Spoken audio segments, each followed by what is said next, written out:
To commemorate the abolition of the institution of chattel slavery, we are reading from interviews done by the Works Progress Administration in the 1930s with formerly enslaved people in the South. We have changed some languages and dialect to be clear, but the complete and unedited interviews can be read at the Library of Congress website.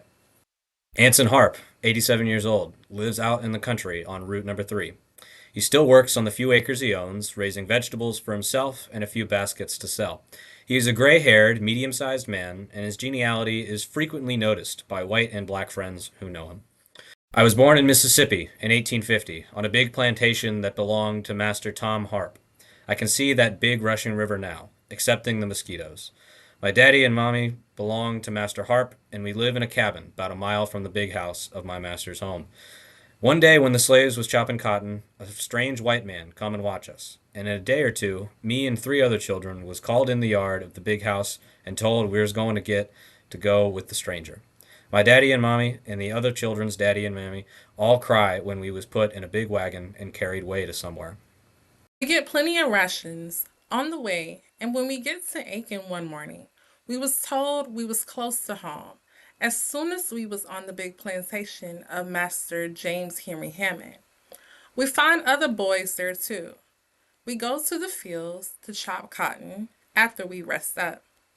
One time, the grown men and women was chopping two rows to our one, and a straw boss slave twit us and calls us lazy.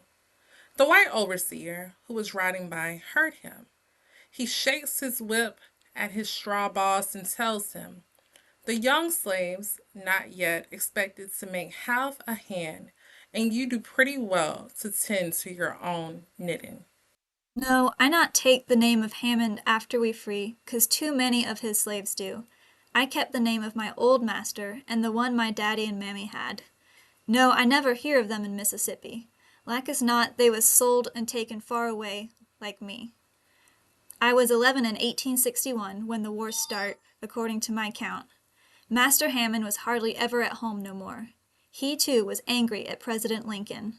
So I used to wonder what sort of man the president was. My Master Hammond sure did honor President Davis. I hear him say once that President Davis was a Chesterfield, and that the Lincoln fellow is coarse and heartless. In 1862 I was 12 years old, big for my age, and I do more than half as much work as any grown slave. At that time we see many free people, and nearly all of them sorry-looking. They eat off of slave families when they could get it. I comes to Columbia in 1865, after all the slaves everywhere were set free. I worked for white folks, about town, and when the Freeman's Aid was set up, I goes along with some newfound friends to aid headquarters, and was the last one to be heard. The others got bundles of food, and I see one get a piece of money too. When I got to the white man in charge, he eyed me and said, "What darn rebel did you slave for?" I forgot about what I am there for, and I say, "I never slaved for no darn rebel. I work for Governor Hammond, and he is the finest buckaroo there is." Then the aid man said, "That dang rebel Hammond and all like him yet unhung should be, and you with him. Go let him feed and clothe you. When you come here again, maybe you have enough sense to ask for decent favors." I'm so mad, I hardly remember just what happened. Expecting I come just like I go, empty handed. I am now an old man, as you see. I now own a patch of ground, where I makes a living on the shares. My boy, a son by my second wife, works it, and he takes care of me now. As we conclude, if you would like to read more of Anson's words and other formerly enslaved people, I encourage you to research the WPA narratives on the Library of Congress.